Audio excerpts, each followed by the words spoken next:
Sales are easy. It's making the call that's hard.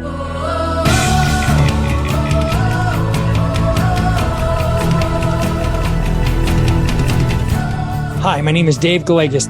I've spent the last 25 years in the mortgage industry and a lifetime in sales. In this show, I'll bring that experience, expertise, and the experts I've met to you with actionable advice to improve your sales. It's not magic. You just make the call. Hi, everybody. Welcome back. I'm Dave Gallegos. I'm the host of this podcast called Make the Call. And today, for the first time, this is podcast number 13.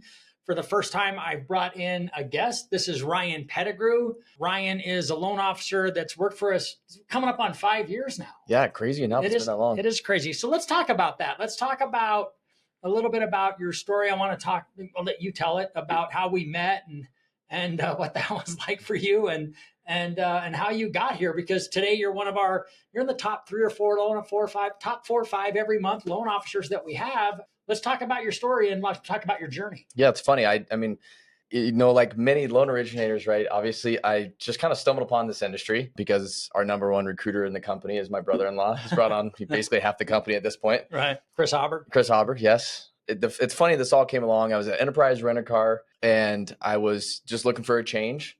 I was done getting my tie sucked up in a hose, trying to clean a car. We've done washing cars. Yeah, it's done washing cars. And so I had voiced that to Chris. And while I was asking, and how did you know Chris was your brother-in-law? Chris was my soon-to-be brother-in-law, right? And so I was 3 years into dating my wife, and I was asking my father-in-law to marry Allie. And basically without breaking a breath, he said, "Great, now you can ask Chris for a job." And so Chris's dad said that? He said that to me. I didn't know that story. He's never been serious. He's only been serious basically in that moment. And yeah. And so I picked up the phone. I should really be thanking Chris's dad. You should. Yeah, yes. okay. Yeah, exactly. Yeah. He told me that I get a job, That's not funny. Chris. Yeah. So I called Chris and told him, hey, I asked your dad to make, got his blessing. And also, he said I could ask you for a job. So can you get me hooked up? And I think it was no more than probably a week later. We were down the street from our other office, Pearl Street. You rolled up and you're definitely, the president. You're very serious. And like, me, I was very wide-eyed. I'm like, oh, I'm meeting the president. This is, very nerve-wracking for me. I don't know what mortgages are. I'm 30 now. I was probably close to 25, 26 at the time. Oh yeah, you were 20. Yeah. 24, 25, 20, right? yeah, 20. Young. Still Yeah. pretty young. Yeah, I mean, relatively really young, right? And not immature, but inexperienced in business. Very much so. I mean, obviously being a branch manager, I got a lot of people experience, but very inexperienced in running a business, knowing what it takes. I mean, even from a sales approach, you sell a little bit, you're selling damage waiver to make sure people try to, they mess up the car, now right? You've convinced me to take that damage waiver. Yeah, hey, by the way, yeah, exactly. It's not a bad deal if you go rent for a couple of days. But so we met at the coffee shop and I think I just said everything I needed to say to make sure you hired me. Ultimately, I just told you I was ready to go to work and I didn't really know what it took, but I was just ready to get the heck out of Enterprise. And what you were telling me was all music to my ears. The opportunity for an amazing life really is kind of what you painted for me, right? And that was back in the days of before the Zenith Elite Sales, Academy, it's training academy. So it was go be a processor, and once you get the reps in 6 months, you can go sell. And I'm kind of back to thinking that's for somebody with zero experience, that's a very solid way to to break into the business, is to go ahead and work in an operations role, support role first, so that you understand, first of all, what is it you're getting yourself into? And then second of all, you learn the mechanics of it really well. I think it was really good in retrospect, the success that we've had with the Zenith Elite Sales Training Academy of hiring people with zero experience and just full immersion, go get leads, is difficult. 100% difficult. And I think that's the thing. It can be done. I don't want to say it can't be done because we've got some successful stories, but they're the exception to the rule for sure. And I think it provided me somebody who like many people gains confidence from doing, right? From seeing and having that opportunity to gain all that knowledge. And so it was one of those things where I knew a lot about loans. So it was easy for me to go out when you started selling. Yeah, when I started selling, right? And so because I just knew how to get a loan through the system. And that's, I think, the hardest part is not only are you learning how to be a loan originator and be really good at that, you're also learning how to sell. And so that's the toughest part about this business. I feel like when you're first getting out is you're doing both. So you might get an opportunity with a real estate agent and you got one shot. You got one opportunity. You get, it's like Name It song, right? Yeah. And that's the thing is if you got to make sure that you are on it, right? And so that was great. That was an amazing way. Shots. Well, so I'm going to go back to that day when I met you. I'll tell you my impression. It was as soon as I met you, just because you were so personable, you were obviously, you presented yourself very professionally. I thought you were older. I didn't think you were that young. I thought you were a little bit older. But I probably asked you how old you were. I'm not supposed to do that. No, yeah. I mean, yeah, exactly. I might say think I'm older, the way I talk, but yeah, like you can look at my face. I'm not. Yeah. But you were professional, and I knew I was like, yeah, I'd totally love to hire this kid. This kid can. I really thought. I thought you had what it takes, but I have it. My wife gives me shit. She goes, "You think everybody can do it?" It's like, I do think everybody can do it because everybody can do it, but not everybody will do it. Yeah. And that's the difference. And so, but I could tell that you were hungry, which is, you got to be hungry. And that's, what make the call. The whole purpose of this podcast is to talk to salespeople, primarily loan officers and real estate agents, but mostly loan officers, and any salesperson can benefit from the things I cover.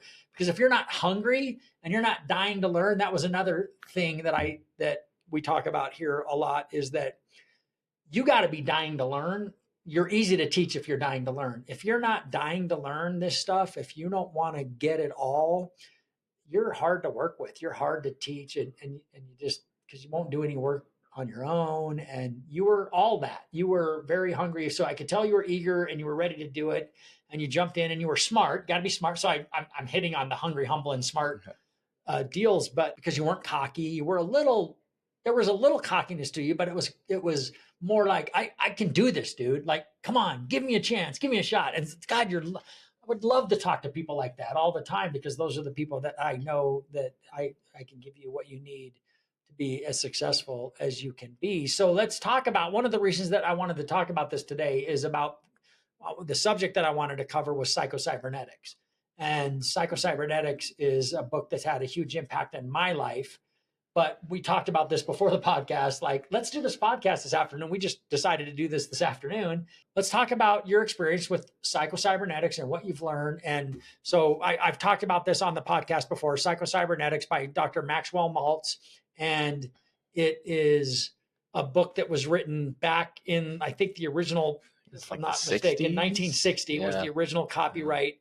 Maxwell Maltz was a plastic surgeon, but he was also like a psychologist or a psychiatrist at some point, because he figured out that he could treat people he could do something for their physical appearance, but if he didn't work on their psyche at the same time, that it probably wasn't going to be as successful. So he knew for sure that it was your self-esteem was the key to this, because what was always interesting to him was some people that he would make a complete change to their physical appearance and they couldn't see it. And because of their vision of who they were and their self-esteem. And so I read the book back in 2009. I've probably read the book a dozen times. I talk about it all the time. And I still because when I knew I was doing this, I started to do some of the exercises, just walking back to my office to get the book, and like, okay, so I'm going to go through some of these exercises. I want you to talk about your experience with the book and then what your recent experience with the book was, because you've had two. And so let's talk about that, because it's really helped. It's really made a big difference for you. Yeah. I think before I get into any of that, you have been hands down the biggest impact in my life in terms of my personal growth. Obviously, yes, absolutely. It's really cool to just look back, where I started with this company and who I am now. And I think it's because what happens is you do a lot of your self-work and you want to help other people. And there are a lot of people that eat that up. I'm one of those people. And so, I've always kind of been searching. Yeah. One of those guys. Yes. Yeah. I just like to keep growing. Right. And so that's one of the things that I remember when I first joined the company. You're always big on read this book. Right. And do the work and you're always growing. And that's really cool to see. And so one of the books that you first gave me or told me to read was Psycho-Cybernetics. And before this job. Obviously I'm 25. I'm not huge into reading books, maybe listen to like a golf podcast or like, a book, every once in a while when I was driving down to the Springs commuting for Enterprise, but I was never big into books. So picked it up as a 25-year-old, just didn't land. I just kind of like, I just read the letters, but I didn't do the work in the book. You didn't even know there was work to do when we talked about it. Let's be honest. Yeah. And so that's what happened early on. And then we get to a point, kind of a turning point. You and we had some conversations last fall, and so we've, there's a big, we talked about it. It's 11/10/2023. I'll never forget that date because it was a really, really impactful, I think. That's probably cool that you remember that. Very emotional day for me, honestly, because you were struggling. Just mentally struggling. Right. Yeah. It was a tough year in the business. I think I'm not unique in the fact that like there's a lot of loan officers going through some mental struggles based upon what had happened in 2021, 2020 and so on and so forth. So you have these expectations of what you should be doing at this moment. And then you start to beat yourself up and, you're not seeing the results that you want to see. So one of the things that we talked about was, go dive back into Psycho-Cybernetics. And I was like, dude, it's okay. I think what I said was like, dude, have you read Psycho-Cybernetics? Yeah, I read it. Yeah. And I think what I said was, you said it didn't do much for me. And I go, did you do the exercises in the book? And what did you say? I think I said something like, there's not exercises. It just kind of tells you like what you should do, who you should be, but there's nothing. And then I think I said bullshit. Here, let me go grab my book. Let's go grab my book right now. Because there's exercises at the end of each one of these chapters that you didn't do. Right. So then what? Yeah. So, I mean, I just, I committed to it. That's the one thing that, I was at a point where I just, I've done a lot of self-work over the years, and I understand that if you commit to something, you have to see it through. And so ultimately I read the book, I committed to it. And the book has a lot of, it's not just, that's the best part that I love about this book is it's not just about, hey, here's what successful people do and who they are, but it was a path to get you to that point. And I truly feel that if anybody reads this book and does the work, a lot of it is do X, Y, and Z the first 21 days. That's what they really beat into you on this book is for the first 21 days, do this, do that. I think it's read this chapter. Read this chapter three times a week. Three times a week. Yeah, exactly. So, but I'm like, no, read it every day. Right. And so I basically what I did is I didn't read that chapter every day. I would read that it's actually the second chapter. I know exactly what chapter it is. It's the second chapter. I'd read that chapter and then go read the chapter I'm on and then go back the next day, read the second chapter and then read the next chapter that I'm on. Right. It was a dramatic change. I would say probably closer to like 45 days.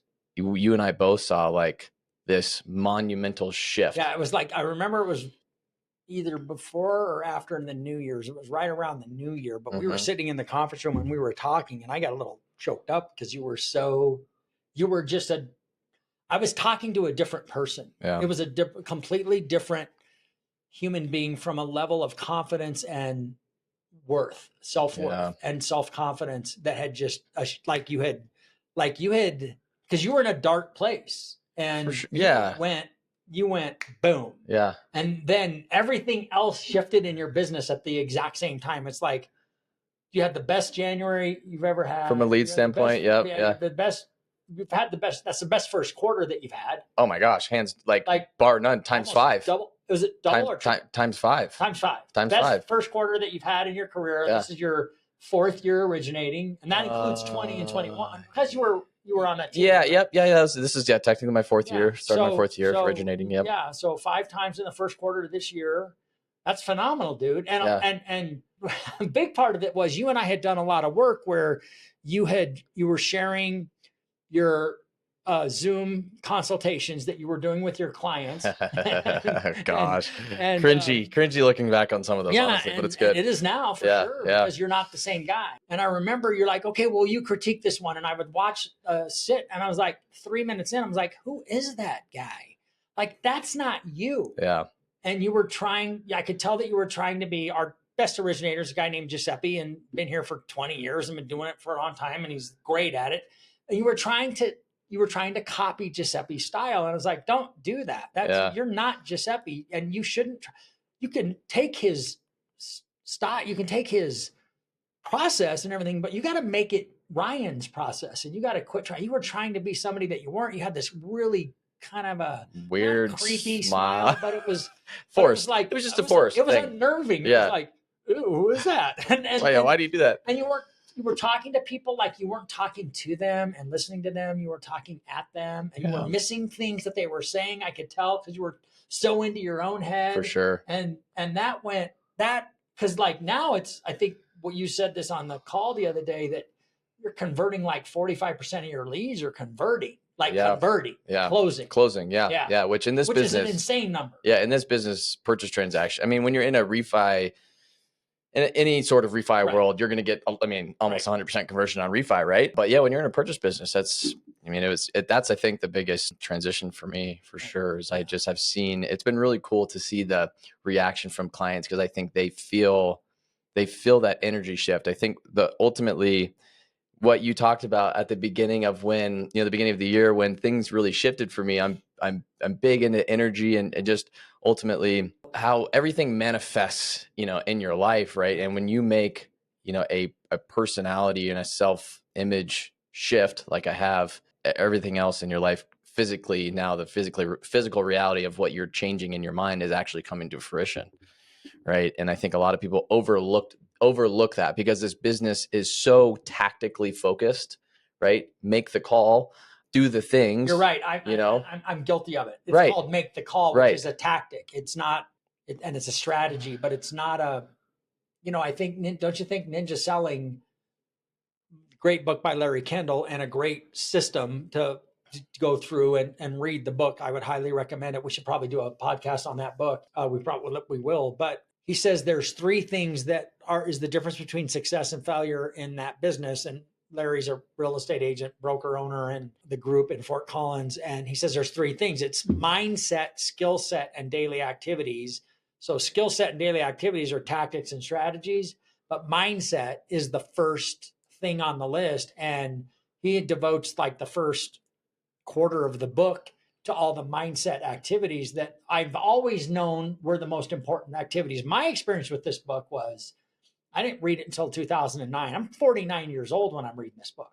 Yeah. So I want to make sure that people understand you don't have to be 24 to get a lot of benefit out of it. And when I read the book, and I think I picked it up because Dan Kennedy, the marketing expert dude, always referenced this book. And Dan Kennedy's like this super successful, if you don't know who it is, Google it. And he's like this marketing guru with like this incredible mindset. And whenever he talks about being successful, he's like, make sure you read Psycho-Cybernetics and do the work. Like, just like matter of fact, and just throws it out there. And I was like, I know I've heard of the book and I never bothered to read it. And I'm a big reader. I've always read books. Yeah. And I got it, and I'm like 2 or 3 chapters in, and I'm like, this is going to change my life. And in 2009, it did, because I recognized all kinds of patterns and all kinds of thoughts and self-doubt things that I was dealing with, even though I had been pretty successful by most measures up to that point.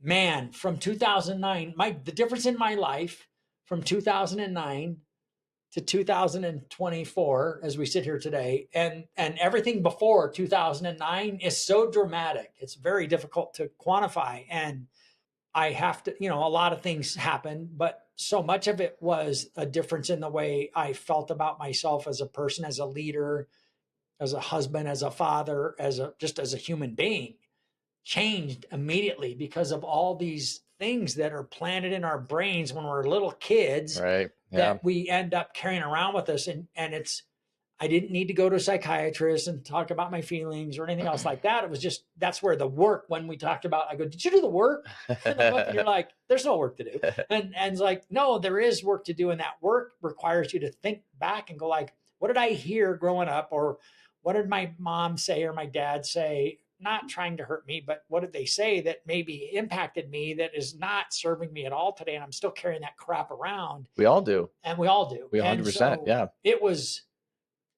a huge move for me. And the differences were dramatic and stark and unbelievably different. So that's why I'm such an advocate for the book and why I'm such a big fan of it. What would your advice be to people who, oh, great, another self-help book? Because I feel like the other thing was when you listen to Darren Hardy, when you listen to Jim Rohn, when you listen to any Tony Robbins, when you listen to the stuff these guys teach, they're teaching Psycho-Cybernetics. They just don't talk about it. Same thing with Larry Kendall and the stuff, the mindset activities. They're teaching these concepts. They just don't call it these concepts. For sure. And so what would your advice be? What would your and other takeaways maybe from what you learned? You know, I think first and foremost, in general, in our society, it's easy to say you have to change your mindset, right? You get the, the mindset videos and you get the one-liners and everybody that's successful say you have to have a positive mindset, but you get the awareness without the ability to figure out exactly how to do it.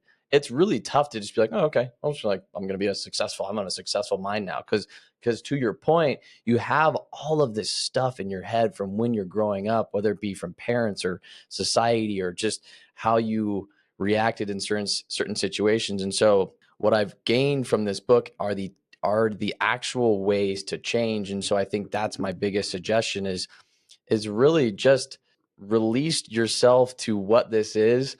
Don't, and whether it's 45 days or 6 months, it's going to make such an impact. Just let yourself fall completely into this book, and ultimately, if you do that, you will change 100%, because this book gives you everything you need. And I think one of my biggest takeaways from it all is we just, we need to relax. We need to relax a little bit more. I think that has been the biggest, because before we got you back into Psycho-Cybernetics, I remember some of those Zoom calls you were sending me, and I kept going like, you're trying to be somebody that you're not. And then Ryan's like a scratch golfer. Like, don't play golf with him unless you want to be embarrassed. You'll give up the game. I don't play golf, but I've played top golf with him and Chris Hobber, and it's like, don't even go. But I used to tell him, I was like, I need you to just be Ryan the golfer. And because when he golfs, when you watch him golf, the level of confidence and calmness and certainty in what your abilities are and what you can and can't do and how you're going to do it, and you're not tense, and obviously you're playing around with a bunch of people who you can kick their ass at golf, but I'm sure it's different if you were playing in a freaking pro-am tournament or something. But for sure. But that's what I was looking for. And maybe that's something that'll resonate with, if you're listening to this. We all have things in our life that we can do with like total confidence and assuredness that I got this. I don't even have to think about it. I'm really good at it. I know I can do it. And it doesn't matter what that skill is. But when you try to apply it, when you're not having success, I should say, in another area of your life, and then you start to beat yourself up, that's what this book taught me. And I'm curious to see what you think. But what this book taught me was to quit giving myself so much shit about my results, and quit beating myself up, and quit giving myself examples. I used to say, like, the worst question that you can ask yourself is, why can't I figure this out? Because the subconscious is going to say, well, because you're kind of stupid. And remember back when you were in 8th grade and you failed that test and you did this, or your friends didn't want to play with you anymore, and they like made fun of you, or a teacher told you were never going to amount to anything. Like, those are all the reasons they start to play in your head. It's like, is all that shit true? Maybe that shit's true. And what this book does is it puts you on a different path to that. So, speaking about Ryan the golfer, and then, what we learned, because that helped you a little bit, but then it never really helped you until we did this work back in November. It didn't stick. Yeah. And, I sometimes got frustrated when you say that, because it was tough for me to really be that person I was in that setting, in who I am in that setting, and transition that into my work, because I just didn't. It's easy for me to see the result in golf, and it was hard for me to see the result in business, because I was gripping to everything. I was gripping to, when you're trying to essentially do what we do in our business, it's easy to grip to try to gain every client, especially if you're not producing tons of leads, right? It's easy to let go and be like, oh, okay, whatever. Like, that wasn't the right person. But if you're compounding, I would say, losses, you get really frustrated, right? And I think that's the biggest thing is, It's an interesting way to say it, because you do compound the losses, don't you? Right. And then you grip more and you grip more. And so what this book has taught me is, when you just relax, you kind of let your most authentic self, your most authentic being, which I was in golf, come into every other interaction in your life, and you're able to be that person and everything that you do. You want to be, that's, I think, the goal in life is, no matter if you're a loan originator or a golfer or a friend or a parent, you're just being the same person. And I got a really cool compliment from Sarah, who works at the front desk. And she's like, Ryan, one thing I really admire about you is that you're the same exact guy to Dave and to clients and to agents. And I kind of teared up, because that was something I feel like I'd never been. That's cool. I'd never been until this book. And I think that's the thing, is you can be your fully authentic self by also just still being a great loan officer. And that I didn't realize. I thought I had to put on this buttoned up vision or view of myself to be able to win clients, when ultimately especially in today's day and age, that's not what is needed.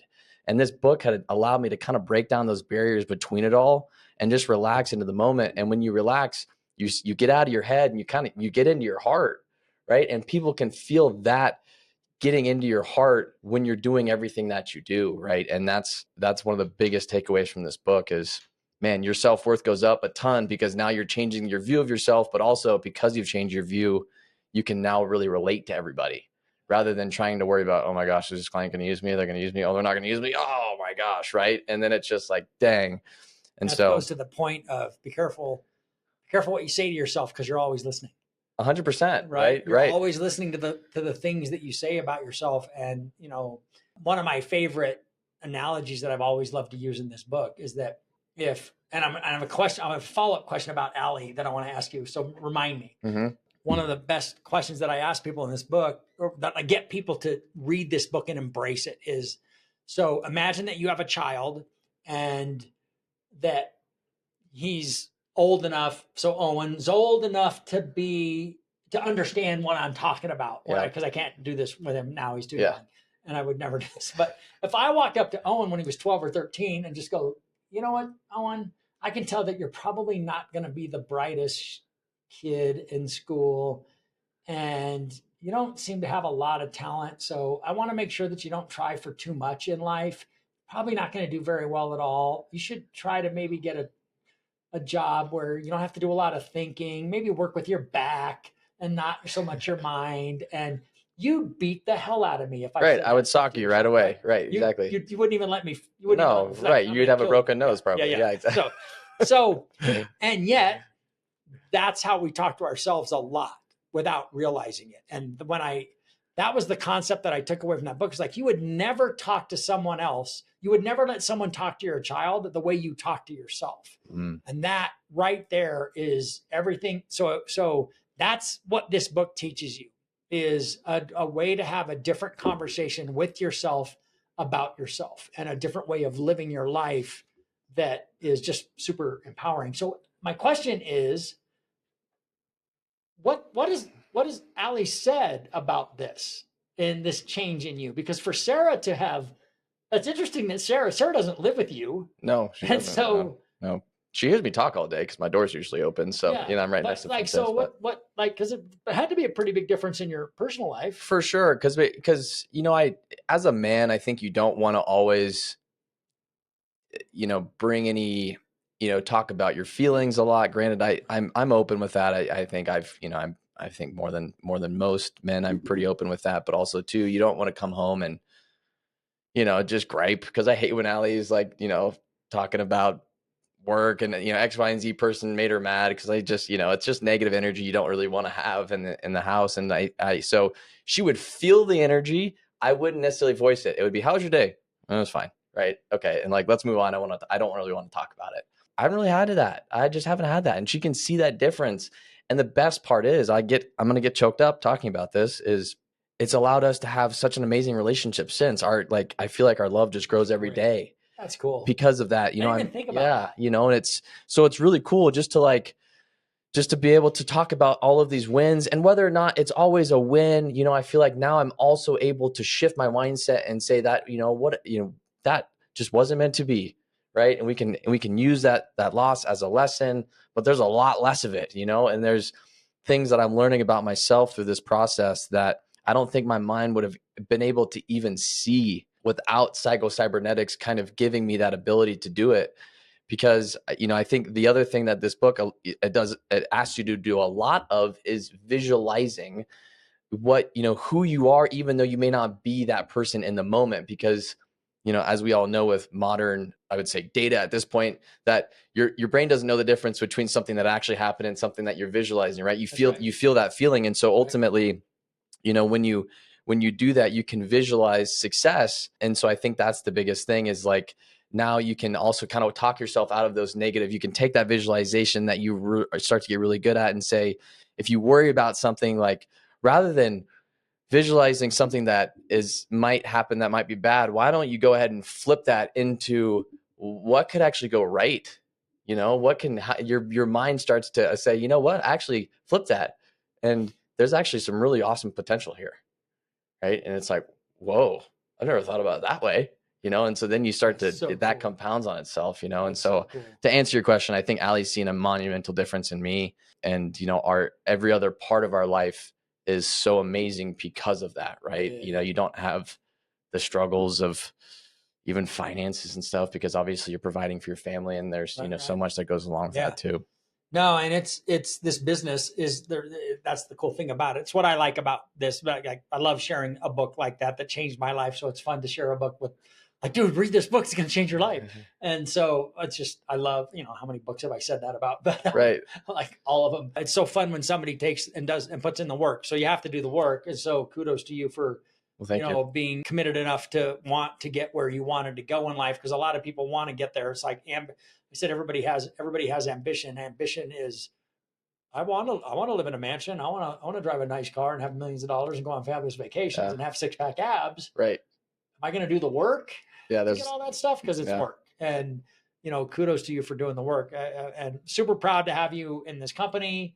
Thank you. Have you on this, to be on this and to do this with you. So thank you for that. Thanks for all your leadership and guidance that you give everybody, because I know a lot of people respect you here. I don't know if you probably don't realize how much, but loan officers, a lot of people respect the work that you do. So keep it up and keep doing a great job taking care of your clients and your referral partners. And I know your business is just going to continue to grow and excel, and I tell Ryan this all the time, because I'm quite a bit older than he is.